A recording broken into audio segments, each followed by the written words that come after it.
Welcome to the Bioptimizers Awesome Health Podcast. And now here's your host, Wade T. Lightheart.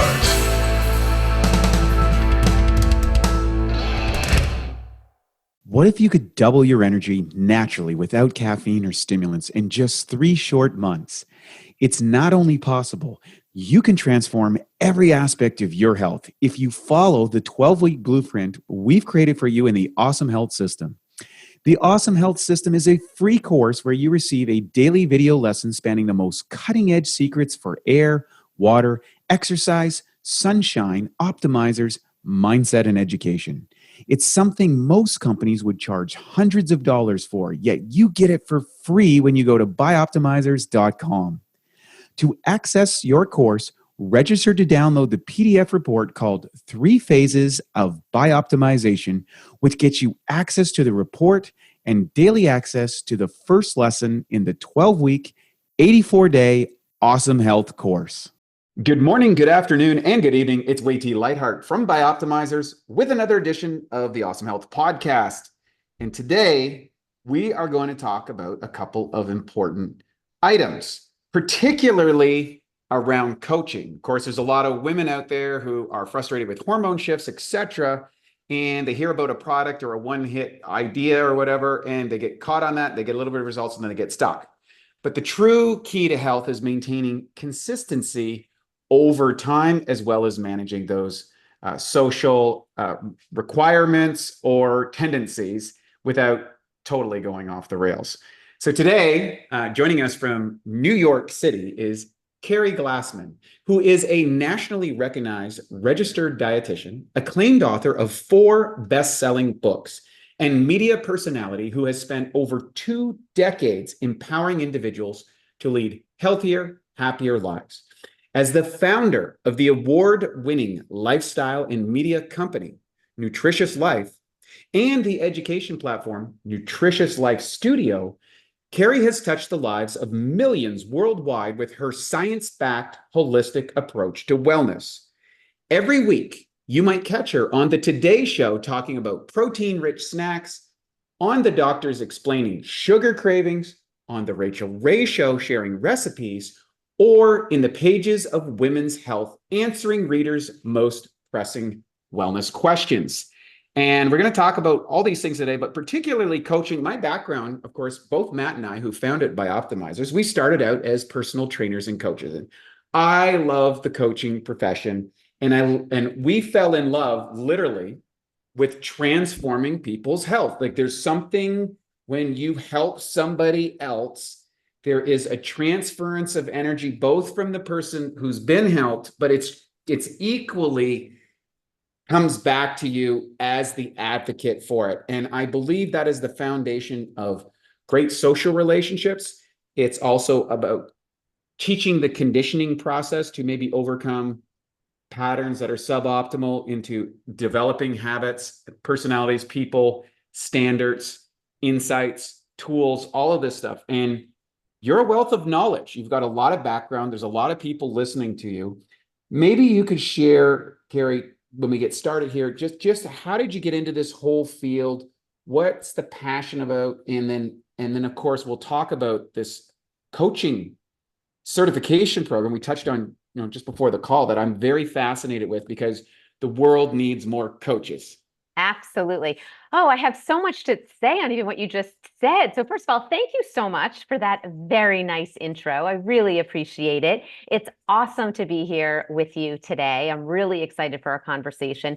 And when you just said that about coaching and that transference of energy and all, it's so funny when you were saying that, I was just like getting the chills a little bit, thinking about those first days of when I was counseling clients and in that office. And I remember that first feeling of like working with someone, that first client that had that big transformation, and that person that would send you an email and a text, just like how their whole life is different, how like they never thought they'd wake up and feel good like this, or their energy is so different, and they've never thought they were going to put on that pair of pants and feel good about themselves again, or whatever it is, or they never thought they were going to go to the doctor and get good blood work back, and you get those emails or calls, or someone says that to you in your office, and it is just like that amazing feeling. It's a little bit of a high as the practitioner or the coach. You get it, and I think that's why, and I always say this to the people in our program, I say, like, you can't be a coach. I don't think you can be a nutrition coach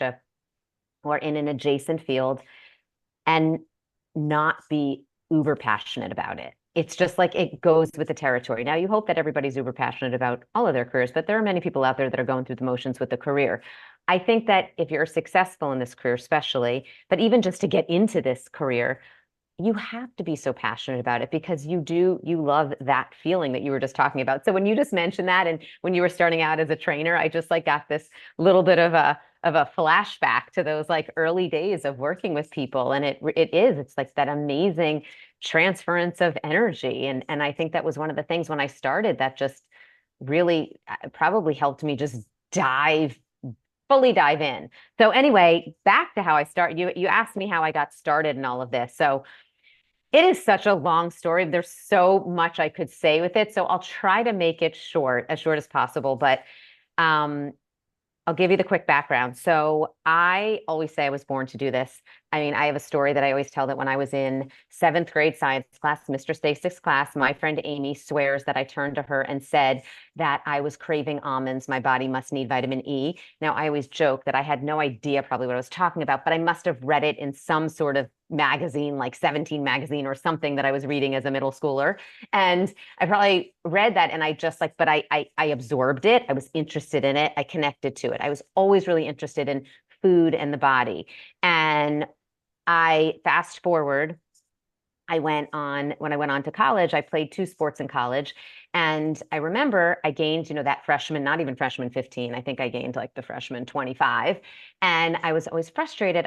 Again, I played 2 sports, and my friends that weren't playing sports were drinking Diet Coke and not eating healthy and going out doing all these things. And I was trying to be healthy, and I was the one that gained all this weight. And I was like, this doesn't make sense. Like, and that was, in the days of fat-free. And so I was eating fat-free yogurt-covered pretzels and SnackWells and all that crap that we ate back then. And so I became like a really interested, again, I continued to be interested. I was already interested in nutrition. I think I continued and I dove into it. And I remember it's funny, I went to Tufts University, which many people out there probably know, has an incredible nutrition program. I studied political science. I did not study nutrition because I was actually scared of the sciences because I didn't think of myself as a science person. I was a political science major and I concentrated in philosophy, which is so funny. I just never thought of myself again as a science person. So we actually had a dining hall that was all like a healthy dining hall. And, I would try to beg, friends, come meet at the healthy dining hall with me. I was always interested in it. But again, I never even took nutrition 1 there because I was scared of those sciences, which is so ridiculous because I did go on to crush my sciences when I went back for my master's. So it's funny how like you label yourself. But anyway, it was great. Got a degree there, went on. But I always, the reason I like to bring up the college thing was that, again, I think that gaining of weight and trying to be an athlete and wanting to eat healthy and knowing that, I couldn't not eat and just drink Diet Cokes, like that wasn't going to work, right? To stay in my skinny jeans. I think that experience in conjunction with just this innate interest I had in it was sort of like the beginning of my interest in, or I'd say the continuation of my interest in food and how it affected the body. And I always say that during that time, that's when Nutritious Life, and my company was really born, even though I didn't know it. And here's what I mean. So Nutritious Life, my practice, I've always had, the foundation of my practice has always been on the philosophy of these 8 pillars. Sleep deep, stress less, eat empowered, drink up, love more, live consciously. Did I just go through all of them?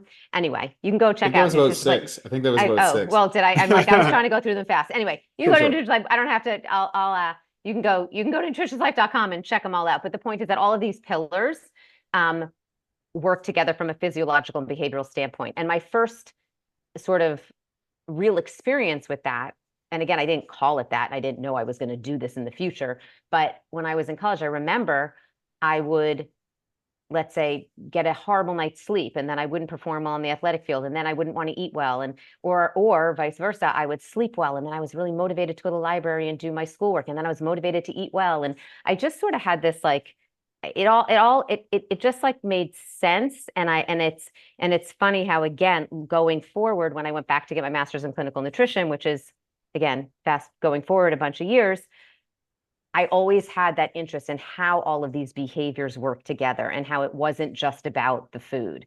So I always say, like, I feel like it was this little seed was planted when I was in college, going through that experience of, trying to be an athlete, but trying to fit into my skinny jeans and all of that. Like, a seed of these 8 pillars was planted then. So it's part of the whole story. But anyway, fast forward, I'll almost be done with the story. Told you there's lots of parts and pieces to the story. I love it. Keep going.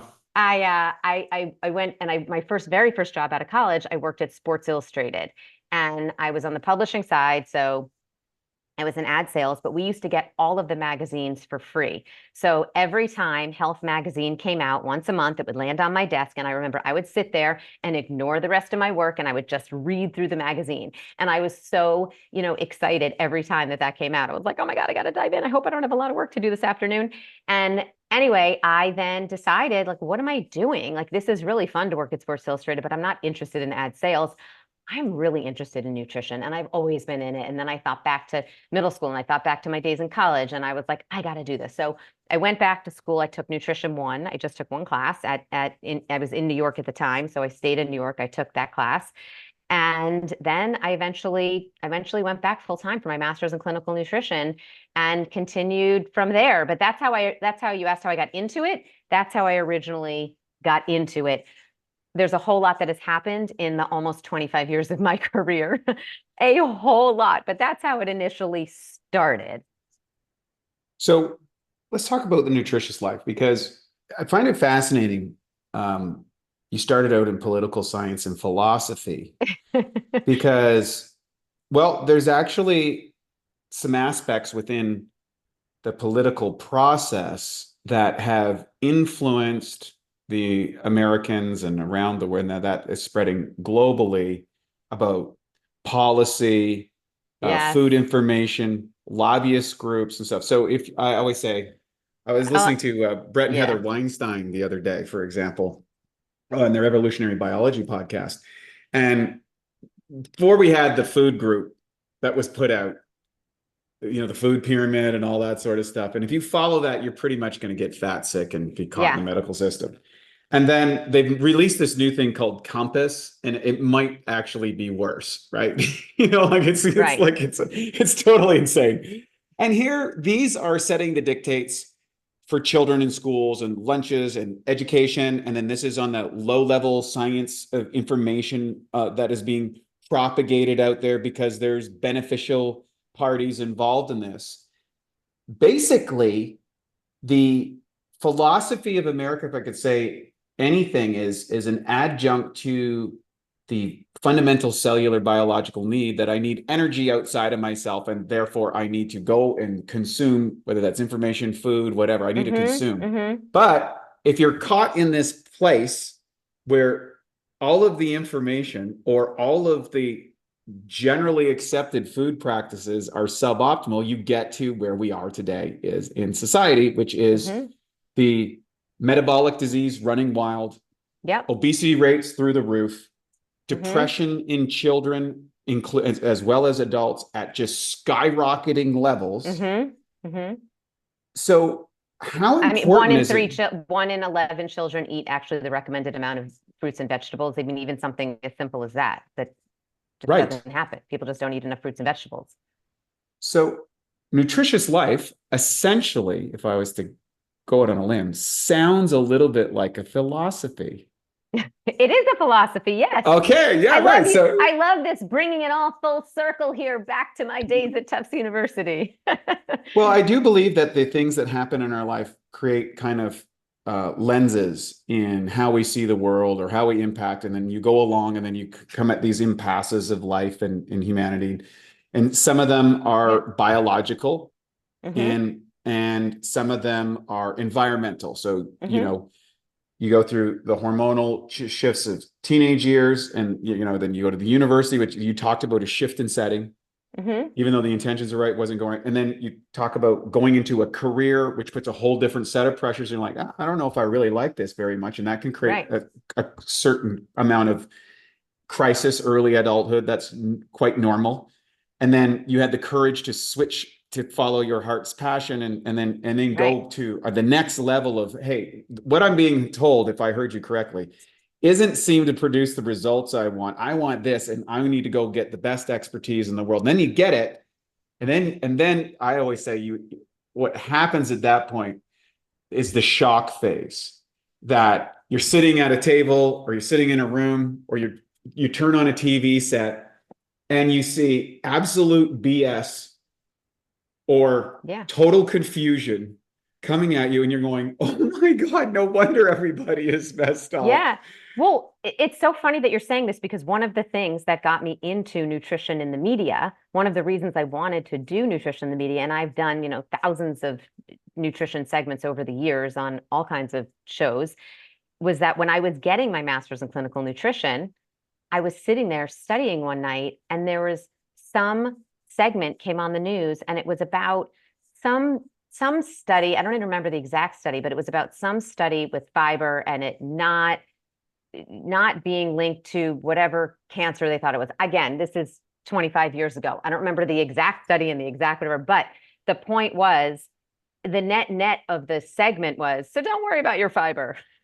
And I was like, that is the absolute worst message. I said, regardless, first of all, it could have been a horrible study, could have been for a specific group, and it doesn't matter. We still need fiber. And even if that was true and it was a great study, we need fiber for about a million other reasons. This is ridiculous. How can that be the net message that is being put out in a 60-second or a 90-second little quick nutrition clip? So that was actually one of my motivating factors to go and do nutrition in the media, because I felt like I got to get these messages out in a way that is actually helpful and not harmful to people out there that don't have a master's in clinical nutrition and don't have a PhD and aren't studying it. Because the people out there, people are busy. They don't have time to learn, and nor should they have to learn it all, right? They don't need to learn it to the level that you and I know it, but they should be able to get accurate, good, actionable information that they can then put into practice on a daily basis to make themselves healthier. Yeah. What's fascinating to me, Matt and I wrote a book recently called The Ultimate Nutrition Bible, and we were kind of illustrating different dietary styles, different genetic factors, social, emotional, psychological, and spiritual considerations that need to be built into the system before you get into all the other stuff and goals and objectives and sustainability, which comes to lifestyle. I don't think we suffer from the problem of information nowadays. I think we're paralyzed by what is apparently conflicting information for that exact point.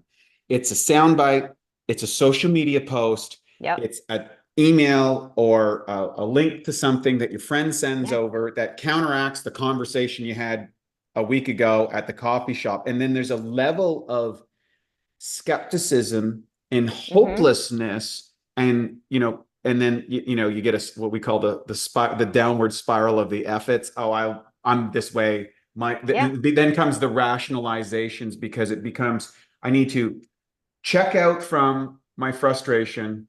I need to alleviate it through drinking, drugs, medication, whatever. You go to your doctor, they don't have a background in nutrition. They're like, oh, you're not feeling good. Take this, medication for this. I mean, doctors generally take one class maybe, or less than a class. I think it even is. It's like part of a class in medical school. Right. And here's the kicker that I think so few people really recognize. We've radically altered the food chain in the last 100 years. Like, it is a radical shift. Totally agree. And we don't really have, unless you're able to do it, demonstrate it, and teach other people. To me, that's the only standard from which people need to be judged as, have you figured it out? And even then, what that person's figured out for them is unique to them. There's some general principles, Yeah. but then now we got to go to the next level. And this is where mastery is. The mastery type person, such as yourself, is operating from that really, really high altitude place, can see where the person is, understands where they're coming from, and then says, okay, based on where you want to go and where you're at, these are the things that we need to integrate into your life. Yeah. So, I mean, you're absolutely right. And what you were talking about with the information overload, I mean, I think that's one of the biggest issues that I see from consumers, clients, right? But then also even coaches, the coaches that I'm coaching, and many of the coaches I'm coaching, some of them are career changers, but some of them are dietitians, some of them are nurses, some of them are already incredibly knowledgeable, but they too are overwhelmed by the amount of information and synthesizing it and being able to synthesize it for themselves, but then being able to accurately explain it to their clients that they're working with. So there's information overload, and then there also, like you were mentioning, there's the mindset shift and the behavior change. There's a whole other thing, because even when some people know some basic things to do, but then there's the information overload on top of that basic information, which can then cause a lot of confusion, even if they know the basics of fruits, vegetables. Okay, those are good for me. I need some protein. Okay, like even when they know that, then there's information. Then there's the mindset shift, the behavior changes, changing their lifestyle, which is incredibly difficult for people to do on their own. And then you just brought up the third component. What did you just bring up? You just brought something up else I wanted to just touch back on as well. The mastery, the personalizing it. Then we got to go into the level of personalizing it, because even when people think, okay, I have this information, okay, I'm kind of understanding this information out there. All right, I'm working on this behavior change. I'm pretty good with the behavior change, but it might not work for them because it's not personalized enough for them, because their body, their genetic makeup, their lifestyle, their medical history,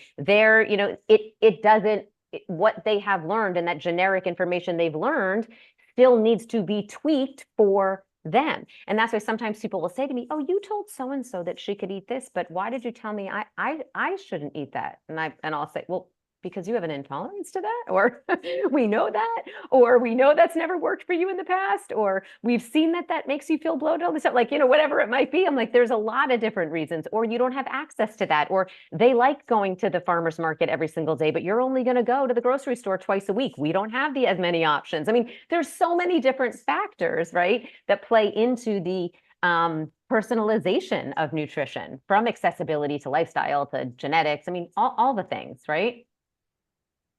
So I want to dive into the coaching side of this, because I think this is a natural progression. Obviously, you've identified some big issues here that people who find themselves, you'll see the personal trainer or you'll see the budding young nutritionist that gets to these impasses, is that they're really good with a small segment of people, but then you get an increasing number of clients that they're not getting the results as fast, or they aren't challenged, or you don't know what to do, or you're getting conflicting information. Can you share with us specifically why you developed your coaching certification program and then how it serves the people who engage in it? Because I understand it's a 6-month intensive certification.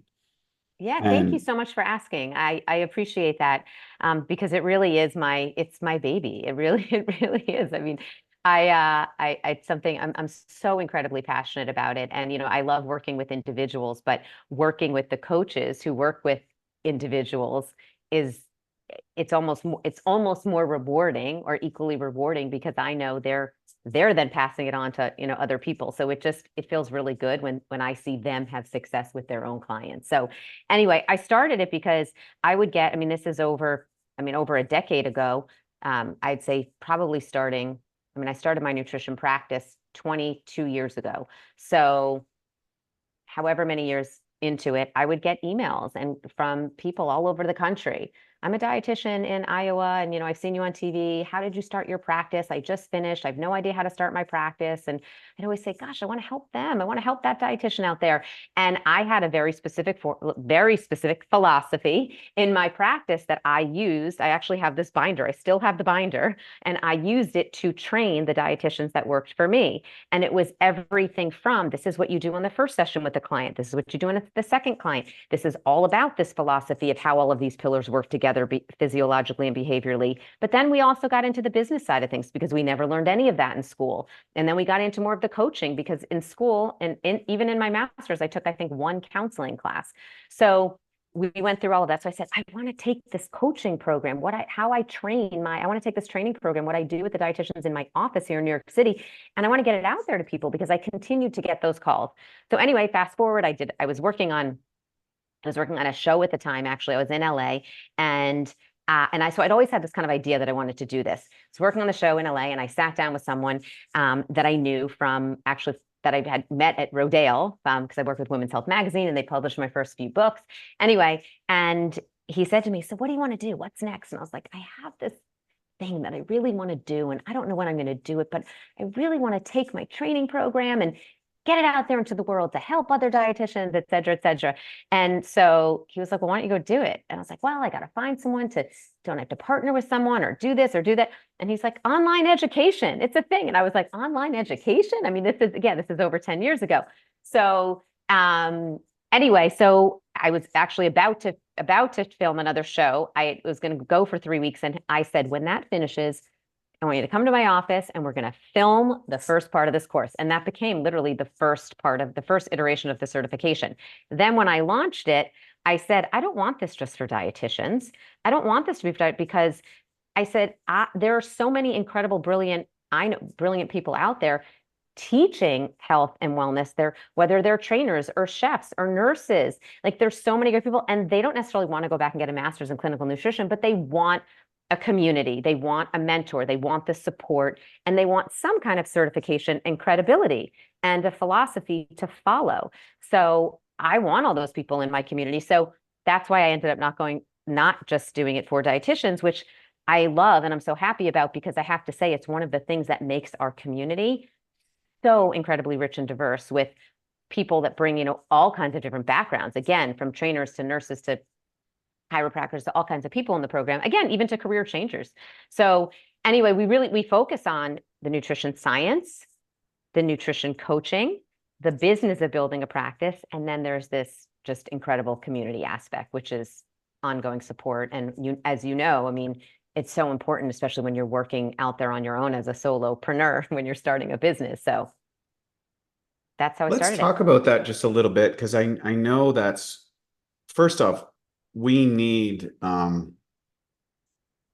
people need a lot of help. We have a massive crisis going on. And so I'm so passionate every day about, and I feel so empathetic to all the people that are struggling and grateful that I was able to overcome my own struggles as well as help others. But so many people get started passionately in the industry and that's one of the issues that they have is they're passionate. They know what they're doing. They don't know how to present themselves. They don't know the step-by-step techniques of how to represent themselves as a professional in the field and really service their client in an efficient, effective way. You've obviously been very successful on the marketing side of yourself, presenting in all these, what many people in the industry say are dream things, publishing books, writing in magazines, these type of things, which are kind of like the holy grail of that industry. What advice or how do you address that for the budding person that has those aspirations, but has to walk through those steps and kind of, to promote themselves in that way? And now for a Bioptimizers fixed digestion tip, rapid cheat meal relief. Research shows that cheat meals can actually be an effective way to boost your metabolism. One key weight loss hormone, leptin, can be increased by up to 30% following a cheat meal.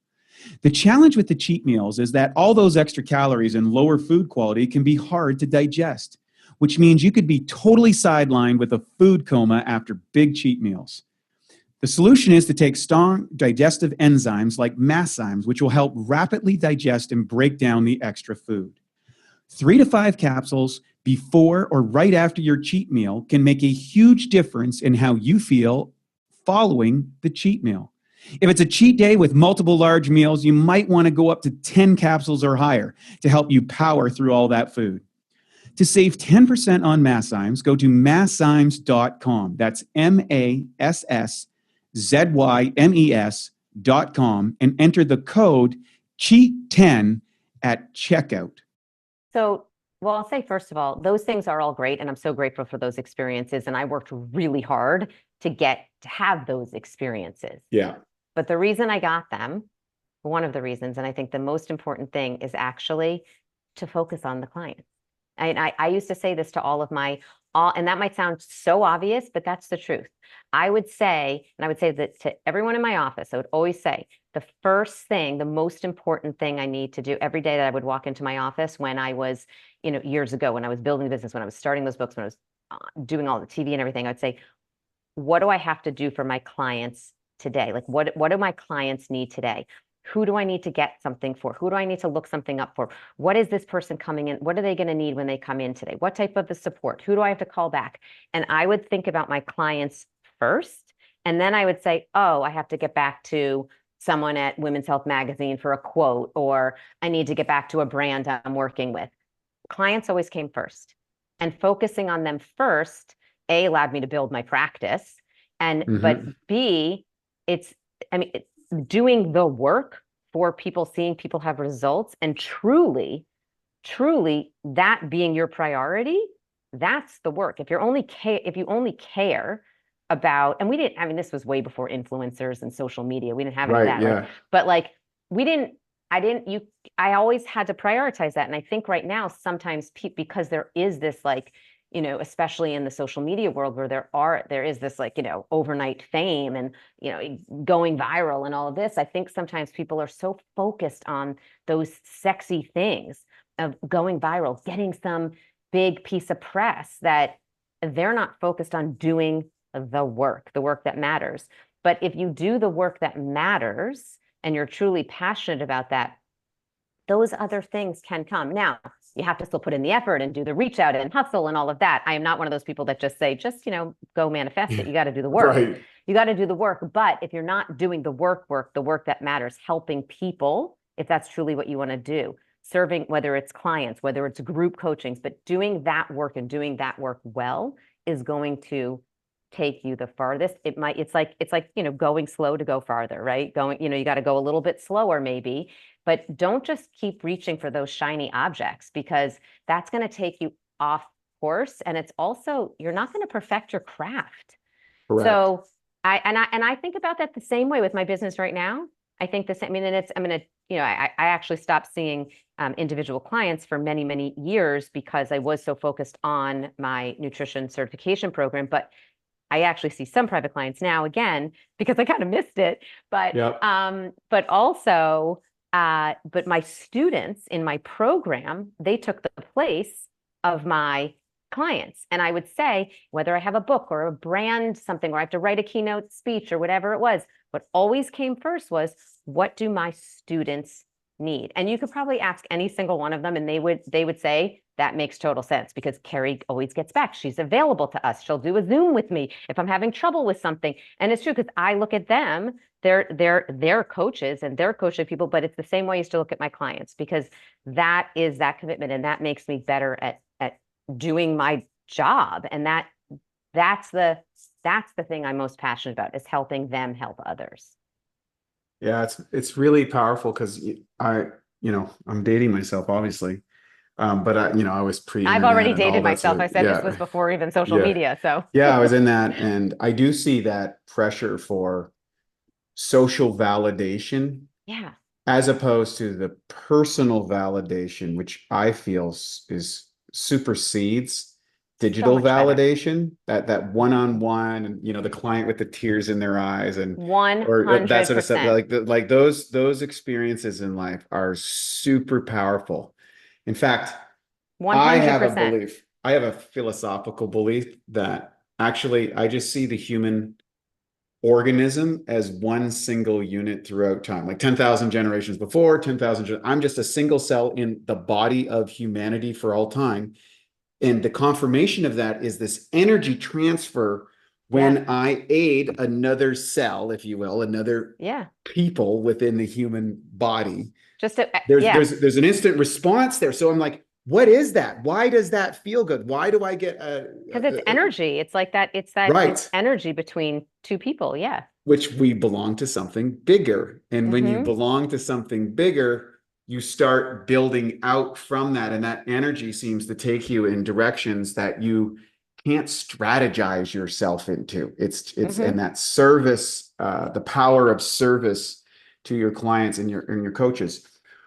I'm going to switch gears a little bit. We'll circle back near the end and check out the offerings for your Nutritious Life and your certification course.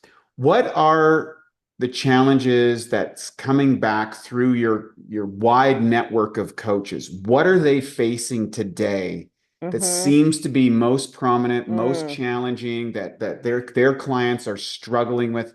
What is the big trend, and how are you addressing it? I think there are a few. I mean, I think we have a wide, we've got a diverse group of people in our program. So definitely different people have different demos that they work with. But I would say, just to generalize a little bit, I would say a few issues are, I think sometimes coaches in general have confidence in themselves, like as they're starting. I think sometimes they're lacking confidence. I feel there's a lot of people doing that. Do I know enough? Do I have enough information? And one thing to that I always like to tell people is, you're always going to be learning. Like, you're always going to be learning. And it's absolutely okay to be, you just want to be confident enough to know that it's okay not to know everything. So I always say, like, if you've done this course, you should be confident enough to know that you know enough that you can be confident to say, I don't know that exact answer. I'm going to look that up, and that's okay. So like, just confident in what you know, and confident enough to know you don't have to know everything, and go forward from there. And you're always going to know more. So I think, like, sometimes I'm working on confidence a little bit to get started, to get going. So we talk about that a little bit. And that's more with, obviously, more of the newbie coaches, but it can still kind of, it can pop up with other people too. I would say that many people are struggling with, some people that are in that midlife stage and working with women midlife and just stuck, not able to lose those 10, 15 pounds they've gained, struggling with some GI issues related to that, midlife, weight changing, all of that. That's definitely been a struggle for people right now. So that kind of relates to some of that gut health stuff too.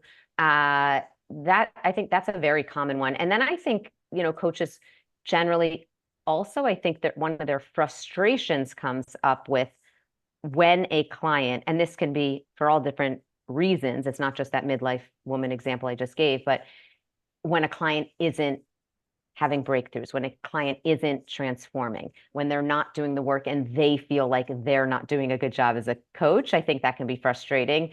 And I think that's something that will always come up. I mean, there's always people that are, that's why the industry is a massive industry. People are trying something. They're not really ready to make a change yet, right? So that's always going to come up a little bit, but how do you, and I help coaches identify when people are really ready to make that change, getting them more ready to make those changes if they're not there yet. So we work on a lot of those, on those things, but those are a few things. I think again, there's so many different topics that come up, but those are some of the general topics that I see popping up. I got a question for you, particularly on the midlife and the female side of things. Yeah. So I think a lot of people, like, it's wonderful that there's what I call the unintended consequences of choice. So if we go back to the 1960s, there was a much deeper calcification for the options for women. For example, for career-wise, and it was more common for women to just get married. Like, my mom said, she was considered old getting married at 20, right? Like I know, like, you think about that. Like, we'd say, if your 20-year-old kid comes home and says, "Mom, I'm getting married," you'd be like, "Really? Are you sure about that?" Like, that's kind of interesting. And if you go back in time, people were getting married in their teenage years and having families. My mom got married at 19, so yeah. Right. So now today, we have. Women have a far greater array of choices and opportunities career-wise. They're suspending family life, and they are the determining factor for children, right? So there's only 50% of the population that can have kids, whatever you identify biologically. There's only 50% that can have children. And the window for childbearing as for a woman is much different than for a man. Mm-hmm. Like I'm having my first child. I'm 52. I'm having my first child coming up right now. Oh, I'm If so I jealous. had, I'm so if I jealous. had, I love thank you. babies. I'm so I know, me jealous. too. I'm so pumped. My kids are But 21 and 18. I'm so jealous. I love babies. I love that. I love this age too, but I'm a baby person. I love babies. right. So if to But be yes, I'm frank, 51, and that would not be well, I right, guess it's not technically it actually could still happen for me, but it's really probably couldn't.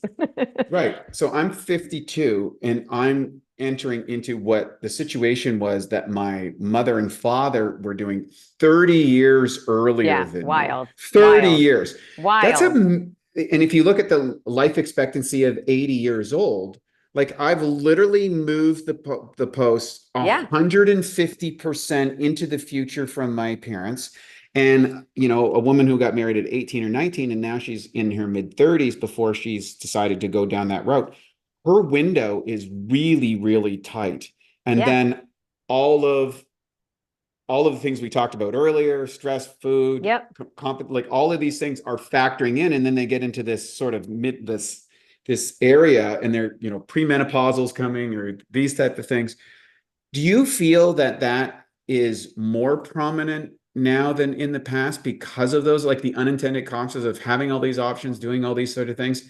And I'm not trying to make it some kind of judgment or make some kind of like, you know, weird statement about it. I'm just talking about the biology, and we didn't think through, like, how do we figure that out over time? Do you follow what I'm saying? No, but I follow everything you're saying, but I'm not sure about the exact question you're asking. Well, the question I'm asking is, do you feel that the challenges or the pressure one feels in their 30s as a woman is a contributing factor to maybe the sense of anxiety or the directional aspects, like, oh my God, I got to get this stuff fixed out and I can't seem to figure it out. Like, is that an impetus of like I have action to get this, or I distress? have to get this, like I have to get this figured out in terms of my health, and I want to stay fertile and all of Right. those things. Yeah, I would say absolutely. I mean, I can see that again. And this would be anecdotal, but from what I see, and what I've seen with clients and what I've seen coaches talking about with their clients, I absolutely think because women are, you know, absolutely as a whole, getting married a little bit older, having children a little bit older. So I think they're a little more maybe intentional about keeping themselves healthy to make sure that they do stay fertile as long as possible. They are also just a little more mature. They're focused on their health a little bit more. Maybe it's more mature, but also it's maybe we're all a little more aware. I mean, I joke, you know, when you see these kids in college, and I mean, you see all these kids in college and they're going to Pilates and they've got their water bottles and they're getting their green juices. I mean, we did not do that in college. I always say, like, we barely had a sip of water. It was like, Right. you know, we had diet soda was our hydration. So even me as Oh, an you athlete, did that. I think it was beers and pizza yeah. when I was at university. Exactly. No, but it's funny. So I think part of it is just I think this whole that generation is a little more aware about health, Yes. whether or not they're doing it or not, they're still more aware about it. I think maybe there's a little bit more maturity because they're older, as they're starting to think about having children, versus sort of just like your mom, my mom, getting married at 19, 20, okay, then getting pregnant, not really thinking about, oh, what should I be eating? Should I be having whole fat dairy? Because that's going to help me with my balancing my hormones. And they weren't thinking about those things. So I think part of it is probably, yes, the age, because they're older, they need to worry about it a little more. B, they're older, they're more mature about it. And C, it's just like, again, it's part of just the culture. We have a little more awareness of health. But the part that you asked about too, is there stress with it? I absolutely think that there's a stress aspect that comes to it, because I think that women also see a lot of women having a lot of trouble getting pregnant.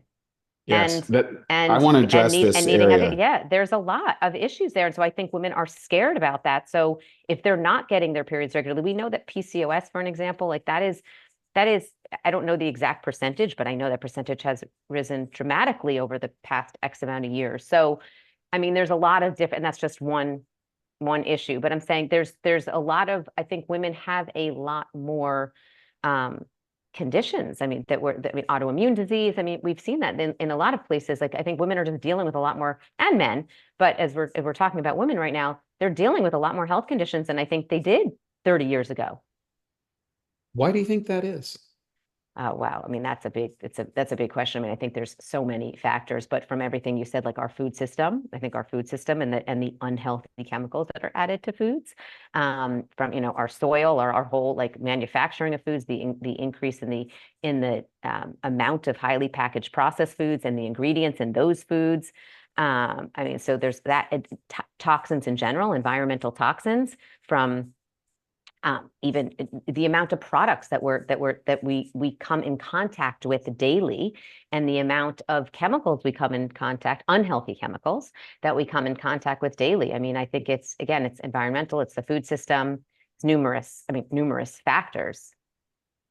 This is why I believe it's so critical to have coaching and to have a community to supportively go through this. If there's, and this is going to be kind of almost like a devil in trouble.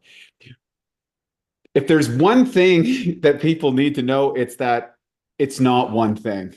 Yeah. And all of this soundbite chopped up stuff is, if you do this, you get this, or this is the one thing. And then people do that and it doesn't work. And they're surprised, or they're shocked, or they're frustrated, or they think somehow that it's not going to work for them. But this is a progressive integration and upgrade and lifestyle change that's going on. So like it's like, it's I'm progressive. going to do That's it. It has to be progressive and consistent. You have to add on to, you have a good behavior, you add on another good behavior, you stay consistent with those things.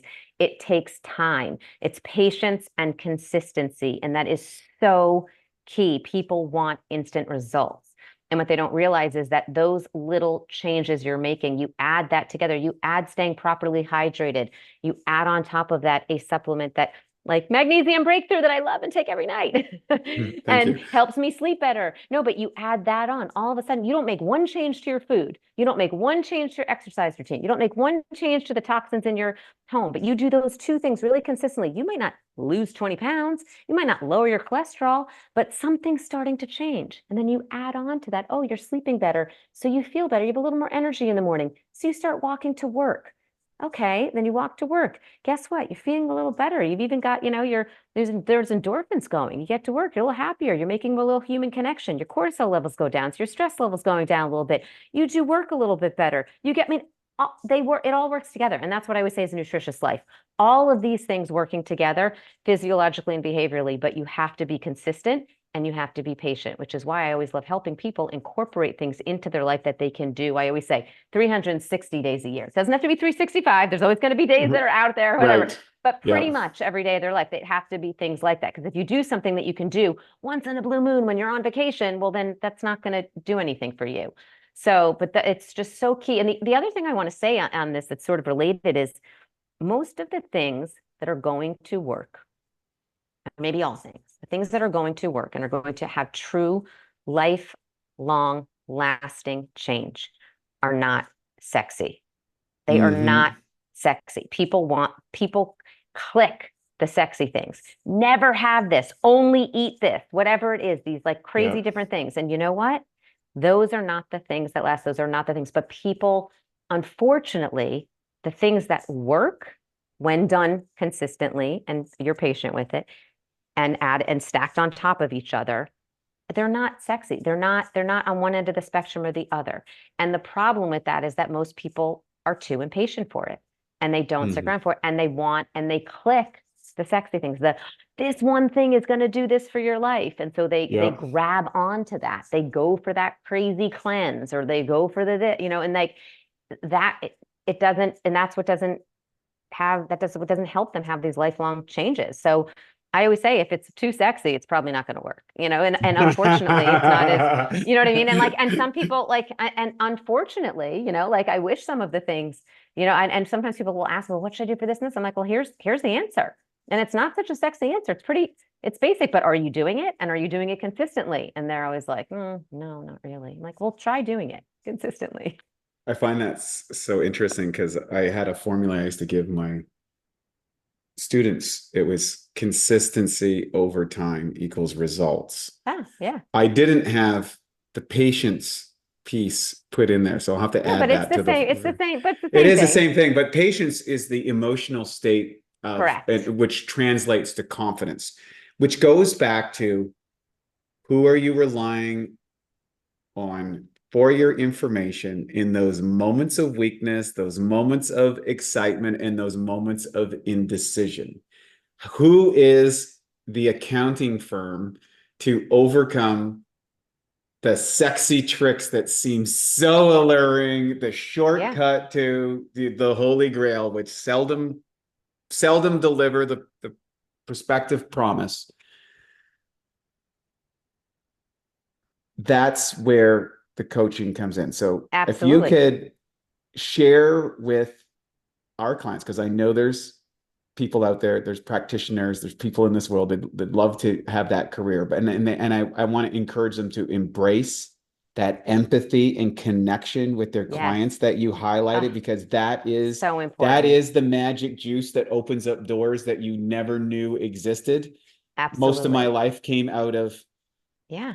the ability to transform people's lives opened up doors for me that I never would have got access. I got to coach and train and be around people that that people couldn't get access to, that I got access to, and they give me insights, and all that stuff opened up for me because I was the same way. Just give, be as best as I can be. So talk about your coaching course. Yeah, go ahead. Yeah. Well, no, I was just going to say on that note too, and I just also want to be clear. That's not to say that you can't have very specific goals, whether it be for media or writing a book or doing, keynote talks or whatever. That doesn't mean you can't have specific goals. And I think you should have those goals if you want them, and have a plan and map out that plan and work towards it. It's just, remember, if you're just worried about that and not doing that work that you're really passionate about, it's going to be a lot harder to get there. I'm super excited about this coaching course that you're Thank offering you. for people, because Thank you so much. it's very clear to me that you've worked through what I would call the hero's journey of a coach to the promised land of successfully empowering and providing that, right? It's really, that's what a good coaching course is. Not just the information, which you clearly illustrated early on. It's about those nuances about how do you handle a client? How do you show up this? How do you have that confidence? Where do you go to your community? You don't have to know anything. Where do you, like, the process of continuing education? I would love for you to share the key points for our listeners about your coaching certification process, who's it for, why they need it, why they should take it, and what they're missing out if they are not part of that. Oh, thank you so much. So, thank you for giving me the opportunity to talk about it. I get so excited. Again, it's like talking about my children, right? It's like I get so excited. Well, it is like a child. Like, these things are like a child, right? It is. So the course is really for anyone that is already in the wellness space that wants to up-level their career and have an incredible community, and or for someone that is looking to change careers and is just really passionate about nutrition and wellness. Maybe you've been the health guru among your friends for all these years and you want to go back and have that real credibility and certification. So it is a 6-month course. It is asynchronous, so it is all self-paced. You take a lesson, you take a quiz, you do the lesson, you download all the handouts that go along with it. There's hundreds and hundreds of handouts and tools that you can use with your clients. So actual tools that you can use with your clients, additional handouts that is just additional research for you. You take a quiz, you move on to the next course, the next lesson. It's broken up into 2 sections. So we have 2 units. We have the foundational portion of the program and the masters. In both of these parts of the program, there are 3 sections. There's nutrition science, and we get into everything: GI health, hormones, women's health, cardiovascular health, et cetera, sports nutrition. So there's nutrition science, there's nutrition coaching, where we get into all the coaching side of things. And then there's the business side of things. We talk about everything from marketing to the legal aspect. All of that, where we teach you scope of practice. And then there's the community aspect of the program, which is really the most incredible, I would say. And I always say this, and I truly mean this. I really think it is the most incredible community in the industry, in the terms of there is so much support, so much collaboration. It's just an incredible group of people. I already mentioned this. There's like really from diverse backgrounds. And diverse types of backgrounds, but also diverse careers. So they bring to the program. I mean, we just highlighted someone on our site today, actually, that was a comedian, and she's now this incredible coach, and she brings humor. Like, that's part of what makes her as a coach. And so I really help people also bring out what makes you you. And sometimes coaches will say, there's so many coaches out there. And I'll say, but there's only one you. And guess what? Every person in the world wants to be healthy. So there's plenty of people for you to go help to be healthy. So, anyway, so there's a really interesting group of people we have a live. So the course, like I said, it's asynchronous, so you can do it at your own pace wherever you are. And if you are a dietitian, by the way, you do get 62 of your 75 continuing ed credits. So it's a very rich program. Wow. But also, we have live Zooms every single week. So we have a live Zoom where you come bring a question, a client question, a business question, anything you want. We have book clubs that are also live. We bring in incredible guest experts. So you should come and be a guest expert in our program. I'd love to. You should. We have incredible guest experts come in. So there's always something live going on. And we have this private community where you can always ask questions, get support. And we have one big in-person live event every year, actually, which is in Austin this year, which I'm super excited about because it's just a big, incredible. I always say it's like a summit meets it's like a summit meets a retreat meets a mastermind all in one incredible weekend. Yeah, it's really great. Yeah. Yeah, I might actually see if I talked to you sooner, I may actually have tried to rope you in to speak there too. But I got to get you in to be a guest expert for our students for sure. Sounds great. Can you share where people can find out about this course? Because I'm all about really empowering people to a systematized way to be really successful in this industry, in this field. It's, I think, the most in-demand field out there. We got to change the course of direction of our society here and around the world. I'm super excited. It's online. This is great. Yeah. Can you give us all the deets of where people can get access to the course so I can refer all my friends out there who are budding nutritionists that need this information? Because I get those questions sent to me and I'm like, I'm a little bit removed from that.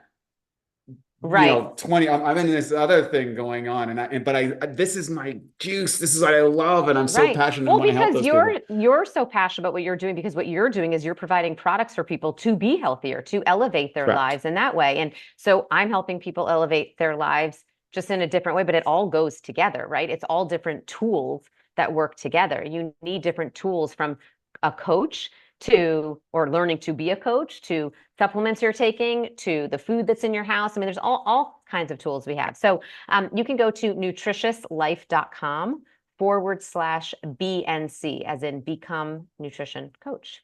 So nutritiouslife.com/BNC. Yeah, I really, really appreciate that, because we, like I said, just want to certify people all over the world. I mean, one really cool thing, we do have people in every 50 state, and we have coaches in 33 countries now. And it's really amazing. I always say, and sometimes I almost tear up when someone tells an incredible story about, someone's life they touched. And we had a woman the other day saying she's been working with this 14-year-old boy who was so resistant, and she had this big breakthrough with him. And then he came in and told the story about how he had shared something with his dad, and then his dad had shared that tip with someone in his office, and it was just this trickle effect, right? This really pay it forward type of thing that she was sharing to our community. And so I said, I'm like, can you, when you sit back and you think about all of you out there, like me talking to the coaches, all of you out there, you're touching all these lives that are touching lives that are touching these lives. Like, the impact that the community is having is just mind-blowing, and that gets me all fired up and excited, like those first texts I used to get from an individual, right? Like you would have that same feeling when you worked with one of your training clients, right? It's funny because every week we have a team meeting, and I read out, or have someone actually in the team read out the testimonials. Yeah. Every single week. And frankly, it's my favorite part of the whole business. Like, I want to hear every one of those things and then share that energy with all the people that work in our company, because it's transformational, and it eliminates all of the projected division out there. You capture and connect with the human body, as I said, throughout all time. Keri, this has been a great interview, and we kind of went down a whole rabbit hole that I didn't expect, but I'm so excited about it. I love your questions. I really love your questions. I so appreciate them. So maybe we'll get you back on the show in the not too distant future to talk about some of the specifics, but I think this message is so important and so valuable to our listeners. I wanted to go down that road. I'm so grateful that you took the time out of your busy schedule to be on the podcast today. And for our listeners, I would like to encourage all of you to check out Keri's course. The links will be added here to the show notes. Of course, she has all the social media links as well, so you'd like to connect that way. Please reach out, find out. And if you have someone in the industry that you know could benefit from this, please pass this information on to them, have them share it with them, let them know about it. Keri is world class is what she's done. She's really done the hero's journey and is at the top of the food chain as the wisdom person who is, like Gandalf or something in the Lord of the Rings, that is get all of the keys and cues for you to go and you're making me blush. defeat the enemies of non-fitness and non-health. So thanks so much for joining us today. Thank you for all our listeners. This is Wei-T Lightheart from Bioptimizers, the Awesome Health Podcast. We'll see you on the next episode. And now for a Bioptimizers fixed digestion tip. Turn cultured foods into superfoods. Raw fermented foods like sauerkraut and low sugar, live yogurt can be good for you, but rarely have enough of the right probiotic strains for therapeutic benefit. So here's a way that you can turn them into superfoods. What I do is I get some raw sauerkraut or a healthy yogurt. Ideally, it's grass-fed or coconut-based, and you can empty 3 caps of P3OM into a container and mix it up thoroughly. Leave it at room temperature for a couple of hours before putting it back into the fridge. And what's going to happen is these probiotic levels will be multiplied. In fact, it doubles every 20 minutes. And then what you're going to get is you're going to have a food with strong proteolytic activity. To learn more about P3OM and why its patented strains make it the strongest probiotic available, go to www.bioptimizers.com. Thank you for listening to the Bioptimizers Awesome Health Podcast. You can find more information at bioptimizers.com.